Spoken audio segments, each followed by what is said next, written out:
Oh, looks like we got one more person jumping in here. Oh, yay. So,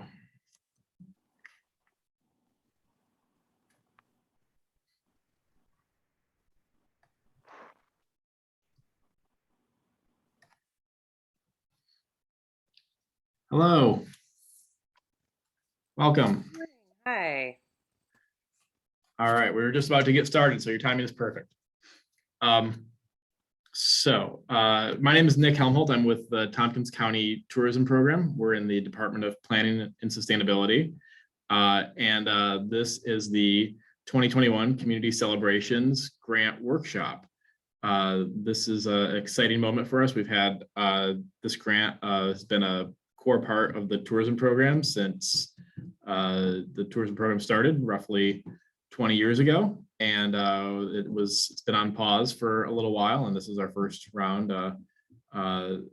since 2019. So we're happy to get this relaunched and get some new events on our calendar funded through this program. So before we go too much further, I just asked you to do a quick round of introductions. So since it's Zoom, I'll start. Kristen, would you? Go ahead. Sure. Hi, I'm Kristen McCarthy, and I work for the Tompkins County Tourism Program with Nick and also the Planning Department. And so I'm here just for other questions and things and help with logistics of recording and stuff like that. But glad that you guys could join us. Thanks. Kayla? Sure. Hi there. I am Kayla Thomas. I'm the Special Events Coordinator for the Southern Tier AIDS Program, mouthful, and I am working on the AIDS Ride for Life ride this year. Great. Thanks. And Mara. Hi. Yeah, Maura Cody. I am here on behalf of the Ithaca Children's Garden, doing some development work with them. Great. All right. Glad you could both make it today. And I've got a really brief presentation to go through, and then most of this will be set up as just sort of question and answer about what the process is and how to go forward. So if you'll bear with me while I figure out how to make PowerPoint work with Zoom for a minute. I'll see, where is this?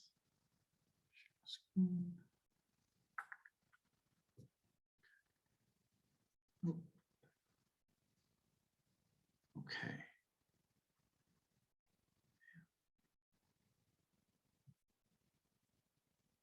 Okay. How does that look? Can folks see this? The presentation? Yeah. Looks good to me. Good. Okay. All right. So so the outline here is pretty straightforward. We just did a little introductions. We're going to give a little bit of background on the tourism program.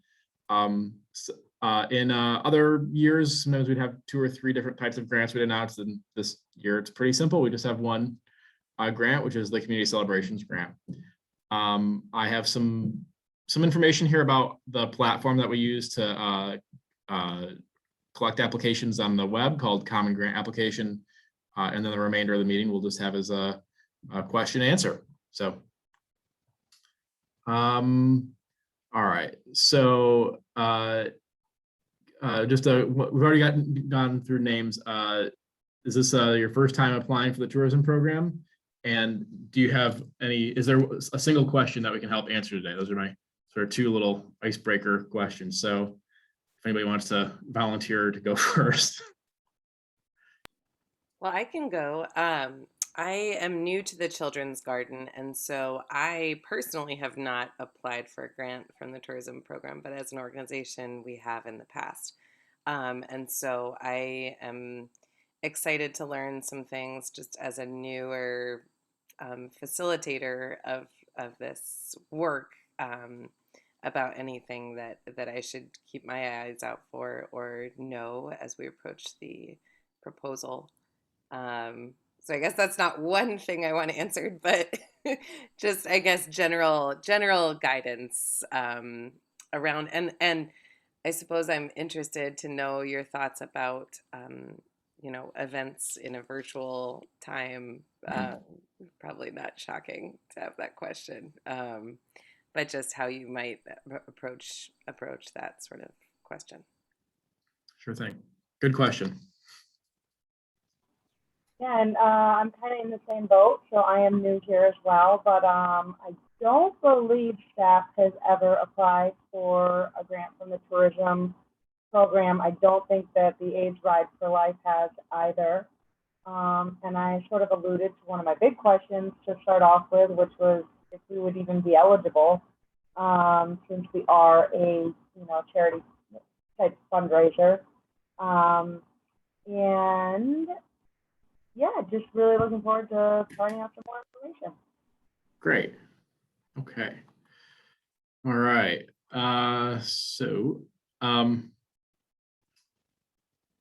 I did say we'd do a little bit of background on the tourism program. I think I actually hid those slides because they were confusing. This cycle, normally this grant is funded through the hotel room occupancy tax, which is a tax that guests in hotels, motels, bed and breakfasts, short-term rentals, all within Tompkins County pay. It's set at 5%. So if you're staying at a hotel, you'll see that itemized on your bill.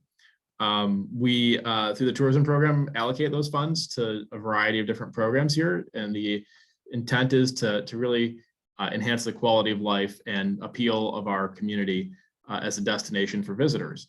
So that those funds go toward marketing the community through the Convention Visitors Bureau.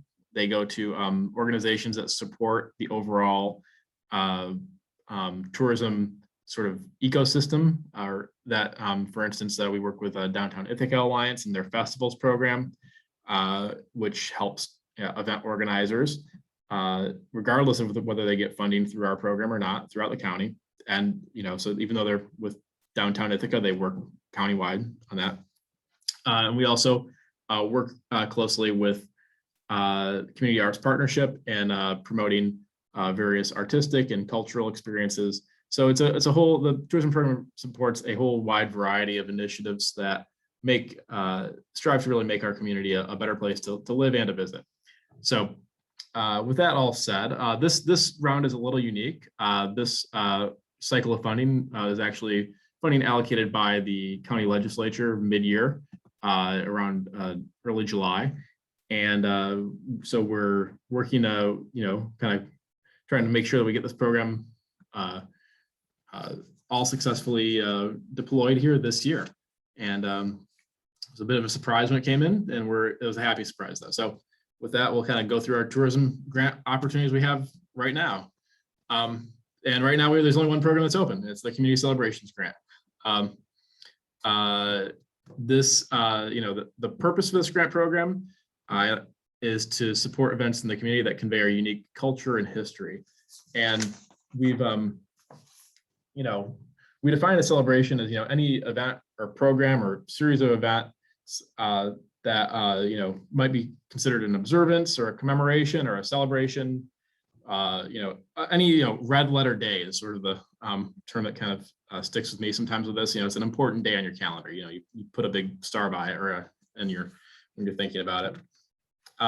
We've this year, the key things for eligibility for what is an eligible event is that the event is free and open to all, right? So there's no cost for registration, no restriction, it's like a membership type thing where only certain folks are allowed in. The event be an observance or jubilation or presentation, it's a single sort of event there. We do have restrictions on some types of expenditures, apparel for volunteers. So like, shirts and hats and such. Carnival rides, fireworks, religious events, and let me think. Gifts and prizes, building repairs and alterations are also not eligible events. So this really is meant to support the costs of an event outside of those items. the grants this cycle, the award range is between $500 and $1,000. A total of $10,000 is available. So we'll be doing between 10 and 20 awards. And applicants are required to show matching funds for this. It does not have to be a cash match. It can be in-kind services. It can be the time from volunteers. It can be donations that are received from community supporters. There's a variety of ways to make that match work. We also work really closely with the Tompkins County historian, Carol Kamen. She's not with us today, but she helps advise in this program and review the applications when they come in. And if you have questions about sort of the cultural significance of an event, she's a good one to check in with.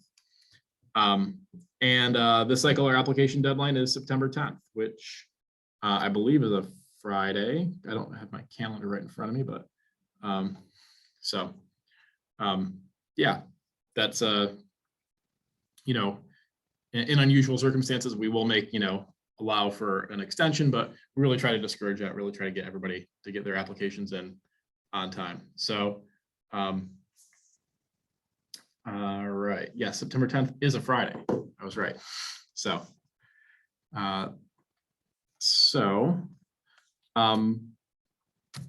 in terms of community celebrations, what's eligible organizations? There are sort of two types of eligible organizations. There are nonprofit organizations, 501c3 established nonprofits, and municipalities. We've had in the past where some organizations have not, filled out that 501c3 paperwork. They're just like sort of a community group, and in those cases, they typically work with their municipality as a sort of like fiscal sponsor for the project. The different kinds of activities that are eligible, it's a wide ranging, really. It's all sorts of artistic or cultural performances are eligible. Promotion of your event to get the word out and to attract people to visit it. The services that are needed to pull it off. We sometimes have engineers for sound to make sure that music sounds good, or different things like that. Educational materials. Some of our events are more educational in nature, and they have that type of a component. And reusable banners are another good example of what we are eligible. There are sort of 6 categories of how the applications are reviewed when they're by the committee. I've kind of they're in the middle bullet points here: the cultural and historic value, community value, ability to deliver, diversity, sustainability, and clarity of application. These are all detailed pretty thoroughly in the grant guidelines. If you haven't yet had a chance to get a read through that, I would encourage you to do that. The page 2 and 3 really spell out those elements that make a strong application, and that's sort of the kind of the rubric for how grants will be reviewed by the committee. And in terms of application, we try to make it as simple as possible to apply. We have a online system called the Common Grant Application that is pretty much a self-service kind of a web application where you can create your own account and log in and start an application at no cost. So that is all basically online through the Common Grant Application. I'll go through that a little bit later. So, and then if you're wondering what happens after you've submitted your application, this is the process. After we get the applications, we do a quick staff review. Kristen and myself will look at them to make sure they're complete and eligible. Those get forwarded onto the review committee that evaluates each applications and comes up with a funding proposal for the Strategic Tourism Planning Board. That's what STPB stands for. That's an advisory board for the county on all things tourism. STPB will look at that slate of awards and vote to approve it or send it on to the county legislature. And there's actually sort of an intermediate step. It goes through a committee of the county legislature called Housing and Economic Development Committee.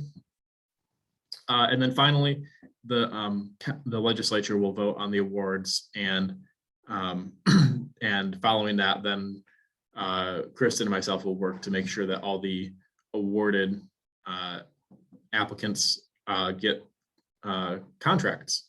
Once you have a contract, the funding is dispersed pretty quickly in the next payment cycle. So it's the funding is, one question we sometimes get is that whether it's a reimbursement grant. It's not. The funding is upfront. So if you're curious, who is this STPB? Who are these people who will be evaluating the grants? This is a picture of the board as it was a few years ago. Many of these people have since gone on and to different ventures, but it's an 18-member board that advises the county legislature on all aspects of tourism development. They review and evaluate the activities of organizations that receive hotel room occupancy tax, and they advise on how to allocate those funds. So there are 18 voting members and 7 non-voting members.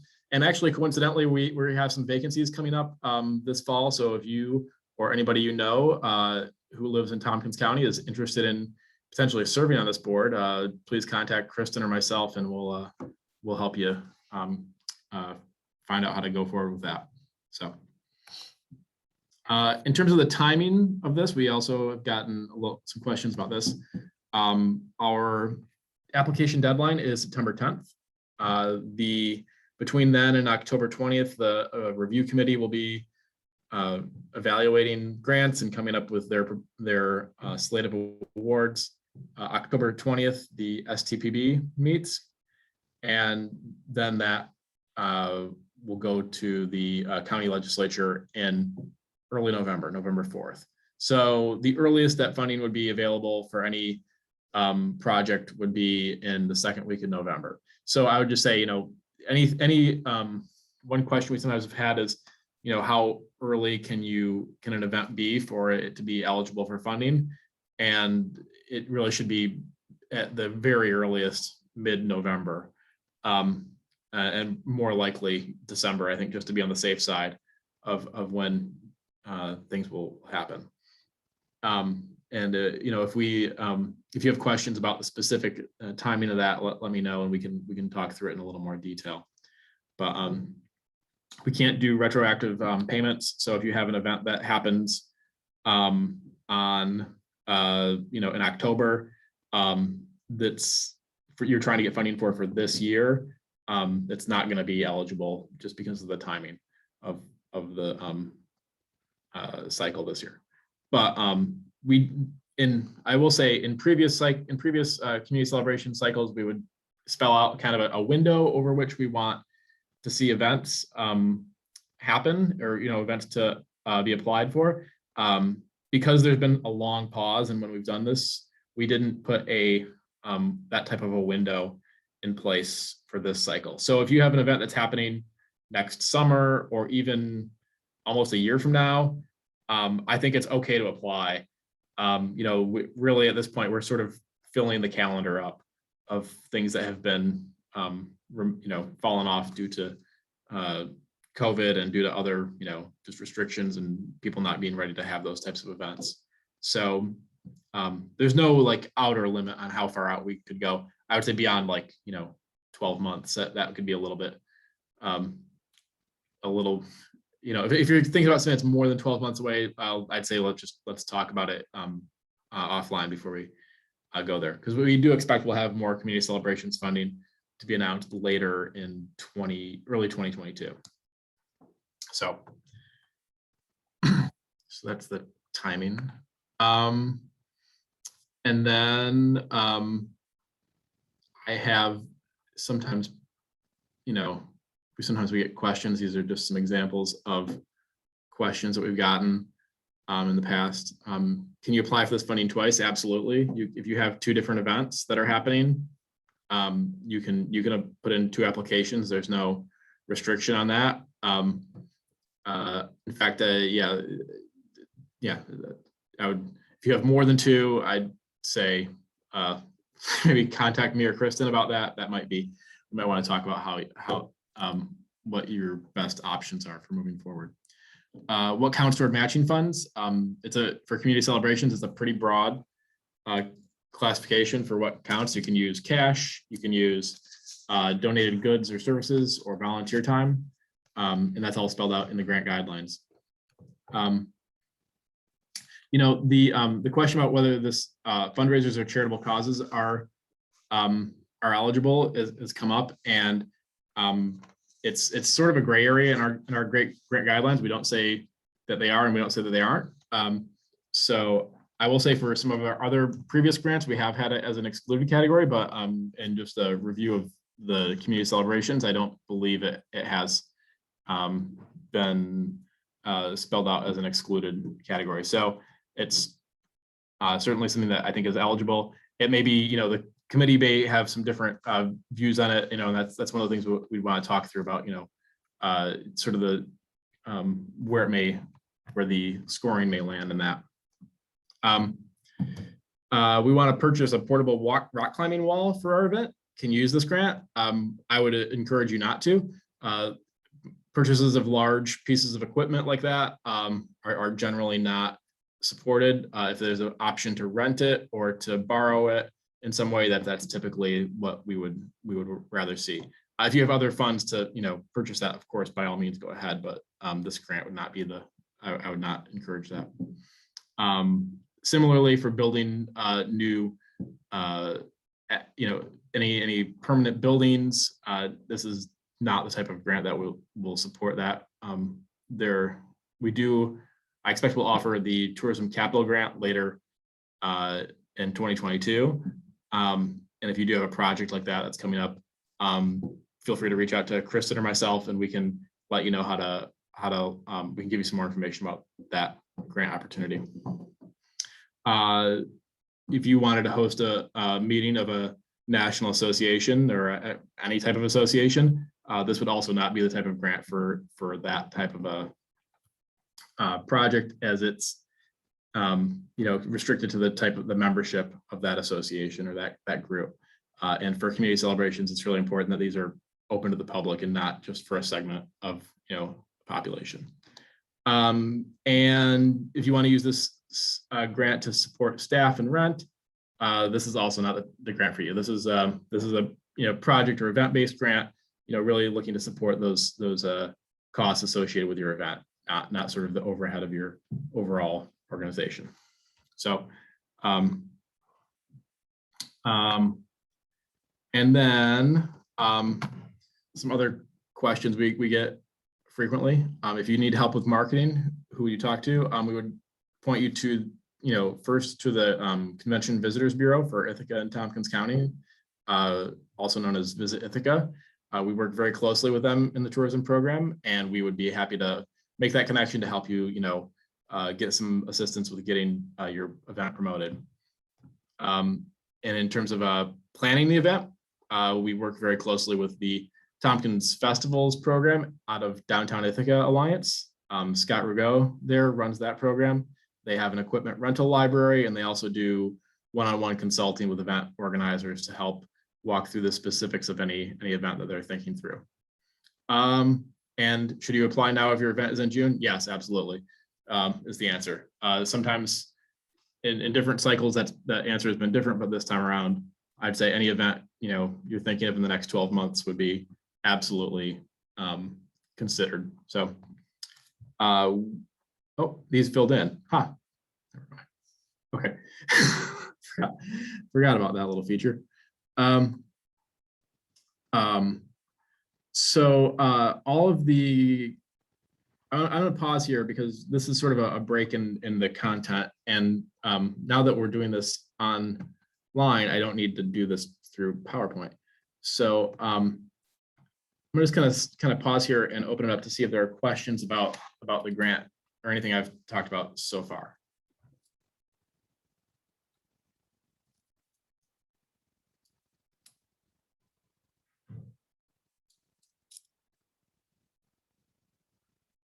Anything? Nobody? So I guess it is sort of like my original question, just in thinking about ability to deliver being one of the major things to be looking at, and with so much unknown still with how things might run. Do you recommend that we really articulate kind of a plan A and a plan B within a proposal? How are you looking at that sort of thing? Should we sort of be including contingency plans for virtual events? How might you address that? Yeah, so it's a delicate situation because we're nobody knows what the future holds. Certainly we ran this grant workshop using many of the same slides in February of 2020, and none of us, even though we had seen the news out of China, had no idea what was coming for us in just a few weeks. And I think we're similarly in a situation where we don't know what the future holds. I would say my advice is that you ask for what you would like and what you would envision to be the best case scenario. If we get to a situation where, for instance, restrictions on gatherings are an element to consider again, we'll reconsider the whole program and what the approach is at that point. I wouldn't say that's something that we would push down to the applicant level to have that that level of sort of risk tolerance. If it does get to that point, and we'll have to just reassess where we're at and what the options are going to be at that point. So I would say, if you want to, if your event in its best form includes a virtual component, absolutely include that as a part of your proposal. And that's totally fine. I don't think we were intentionally kind of quiet on whether or not virtual events would be eligible or not in this, because we weren't really sure when we drafted these guidelines what was going to be the situation in September, October, November. So we'll there's nothing that they're certainly, if there are expenses relating to making a virtual event that you think would be relevant for this, by all means, you're welcome to propose it. So.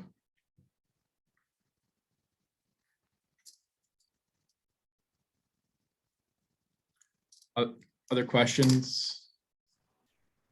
Yeah, so this is kind of specific to our event, but it kind of falls in an interesting window for you because it's always the second weekend in September. So it would be too early for this year's round, but it'd be too late for this year's round.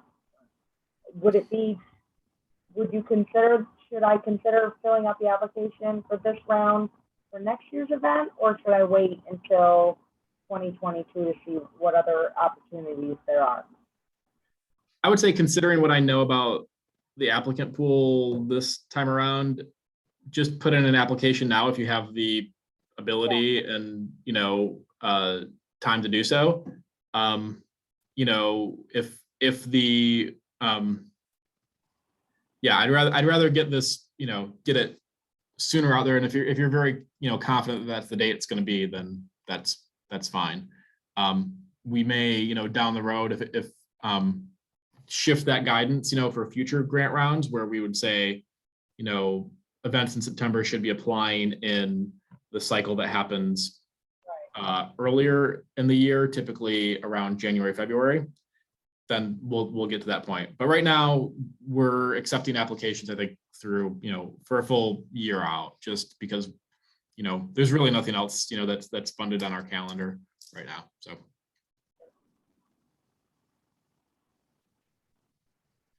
All right. Any other questions? All right.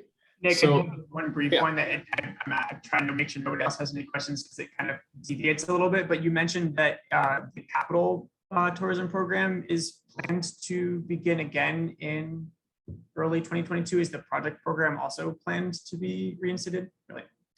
Yeah, so if you're,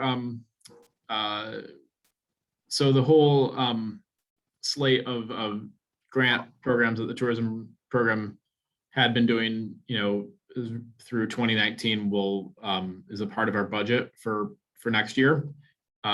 It still has to be approved by the county legislature.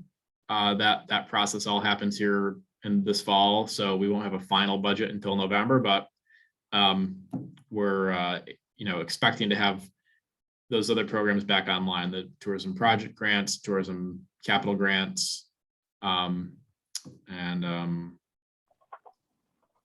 yeah, those are the big ones, I think. So Thank you.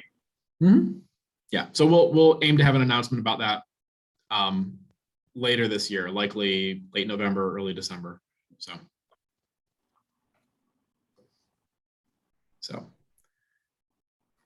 yeah. So the remainder of the presentation was really focused on common grant application and how to sort of navigate that. I can switch back to the PowerPoint here. Let's see if I can figure out how to do that.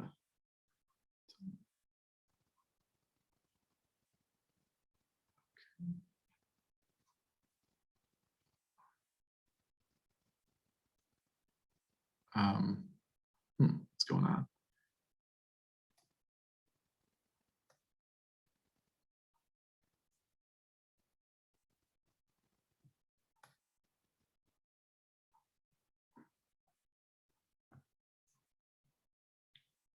Okay, is that showing a blue box that with common grant application in it? Yeah, okay, I see nodding. All right. Sorry, this is a screenshot from our old website, but the basic format hasn't changed. When you get to our tourism grant webpage, there's a list of programs there, and when you click on, in this case, the Community Celebrations Grant, it'll take you down, it'll jump down, and there should be a link that says, click here to start a grant application. I'll send out the link. I've had trouble, well, there's a YouTube video that really walks through this clearly, I think.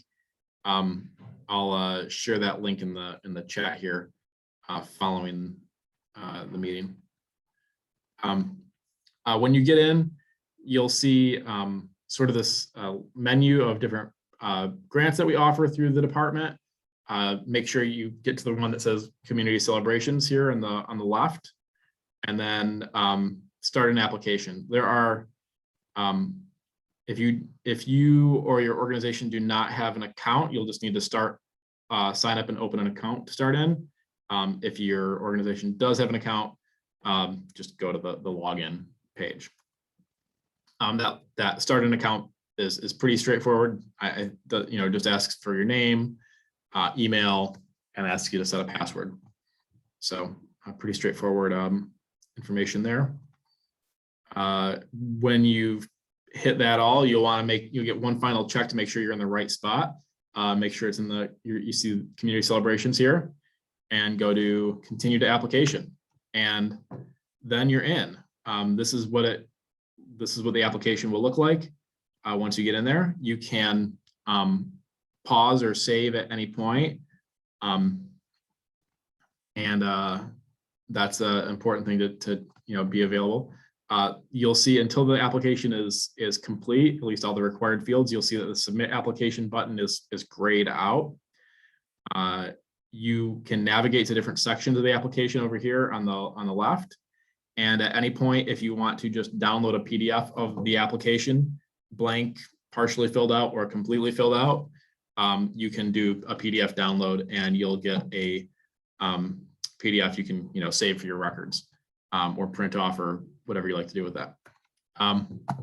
Anytime you make a change that's saved, you'll see a notice at the very top of the page here, and it will tell you that the what was saved. It looks like it's an error, but it's just an alert. And at that point, yeah, you just start filling in the blanks. Like a lot of forms on the web, you'll see these little red stars, and that's an indicator that it's a field that's required to fill out. And until those are filled out, you won't be able to submit the application. Once you've done all the fields, and filled it out, you'll see that the submit application turns green. And this is usually a good time to make sure you save a backup copy of your application. We've just for your own records. You can always ask me too. We can do that same thing on our end. And you'll get one last chance to confirm your submission in case you accidentally click that button, and after that you'll hit submit, and that's it. You should get an email confirmation from the email that was set up with the account. If you're in an organization where maybe one person set up the login and a different person is doing the application, you may need to check with that person to see if they got an email. You may also want to check their junk folder, because these are kind of, we have known that some of the messages from the system get classified that way. You'll get an application number here in that email, and just a confirmation that it's in the system. And then if you log back into the system, you'll see that now when you log in, you'll see that there's a little link here that says applications under review. And that's just letting you know that your application is it's in the right spot when we're going to be, it's in the review stage. So that's it. That's the entire Common Grant application system. Both Kristen and I are admins on this, so we can help you with that system as well if you have questions when you go forward. So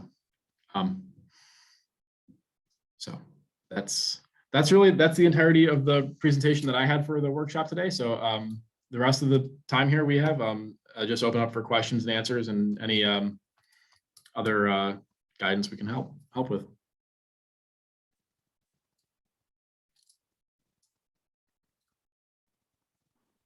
Thank you so much. It was very informational and very helpful. So thank you very much. Agreed. Thank you. Thanks for coming. I'm glad we had some people here. Yeah. And I was going to say too, if you have questions afterwards, you can reach us at tourism@tompkins-co.org. Nick and I both have access to that email account and be happy to circle back with you. And then Nick, were you going to share the YouTube link? You mentioned Yeah, that. I was just going to dig that up right now. Give me just a moment to just get my PowerPoint set up here, and I'll find that. Yeah, send that YouTube link to everybody.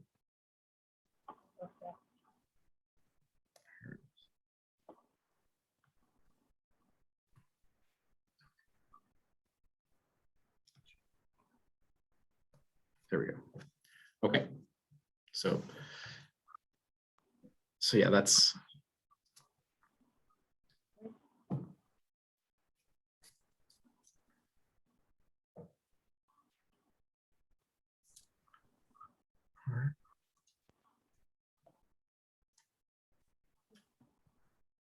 Awesome. Well, thanks again so much. Thanks, Kayla. Bye. Yeah, thanks, Nick and Kristen. Have a good one. Thank you. Bye.